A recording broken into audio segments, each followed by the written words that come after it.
Đó thì tôi sát này chích lạch đó, nhát xuống cũng được cái gì đâu. Chứ để chắc ấy quá sao được.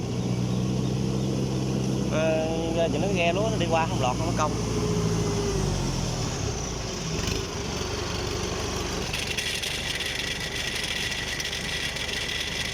Cái gì đó. sau này nó ngán gặp là nó sợ chặt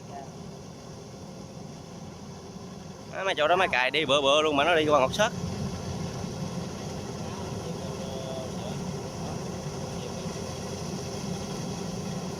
Hổm mấy bự chạy vô đó cái có cái lỗ luôn. Chạy vô đó rồi nó đi ra là thành cái đè luôn.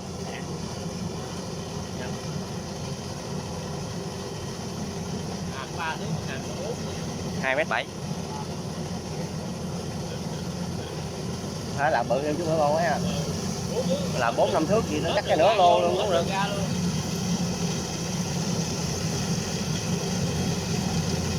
Còn nó chạy xuống ruộng đường nào đường nấy như cái đè luôn.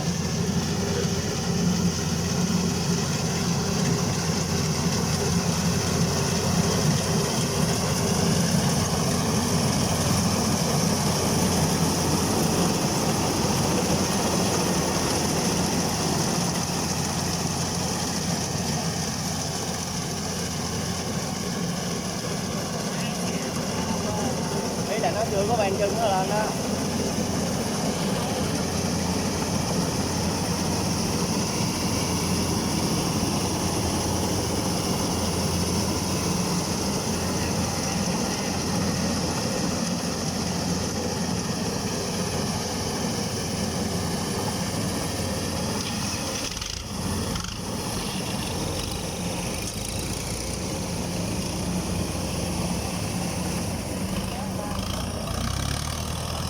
Ghê hồn không? Hút con bí lúa bò bò túi tôi biết. Lựa chín hút con bí lúa. Để nó lên nó chở lên nó ấy luôn. Nó này kéo đem lên luôn rồi đó. Trời ơi, ông game chạy vậy. Nhẹ thôi dữ. Boss nó chạy.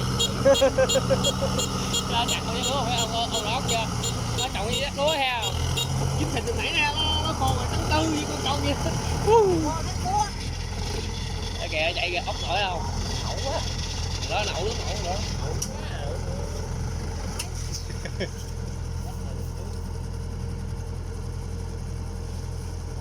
Sát gì đó rồi sao lấy lúa lên không thấy gì đâu có lúa rồi đó. Miếng cái đất này Vậy chứ ra vô cái hàm của người ta chà bá mà ra vô có nhiều lúa rồi. cử thì nó có gì ạ? TV cái gì ạ? Thì không làm bán này đâu, quay phim cho mày ấy đi. Gì vậy?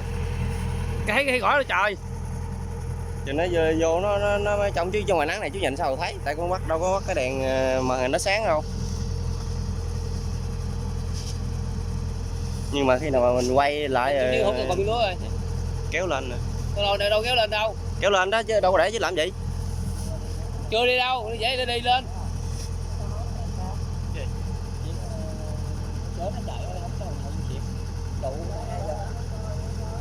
sẵn hết trơn rồi.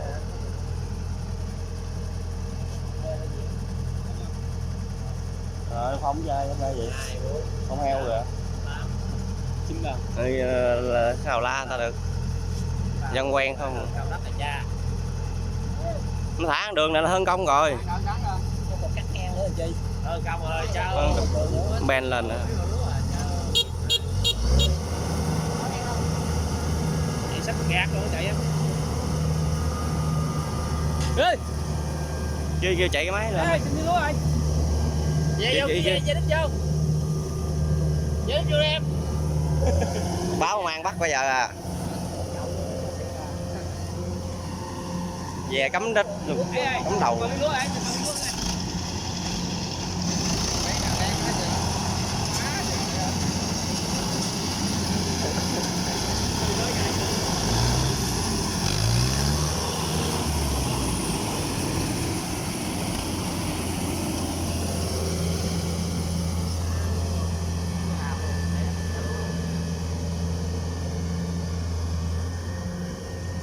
Rồi luôn rồi. Quậy vô này hồi lúc luôn. Hãm vô nước rồi. Ben lên. Cái ben lên rồi đó.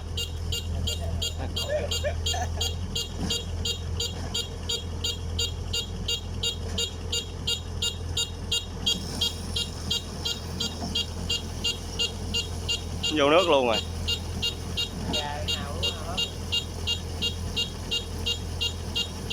Nó tạ dưới rồi đội lên hết ra. Dạ. Nó cục tạ dưới à. Nó có dạng cái ben đó. Nó rút lên.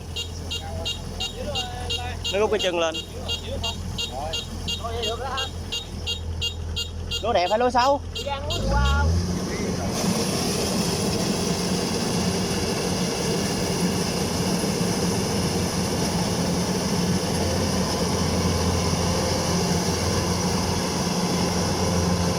Ben lên cỡ đó mà nó còn lúc nữa trời.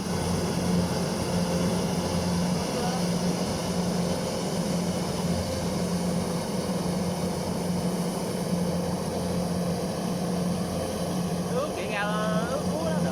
Em ơi.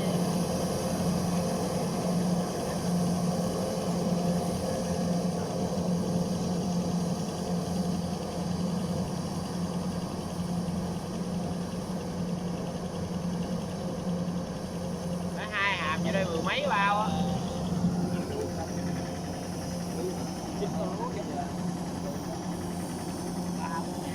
Mười bao.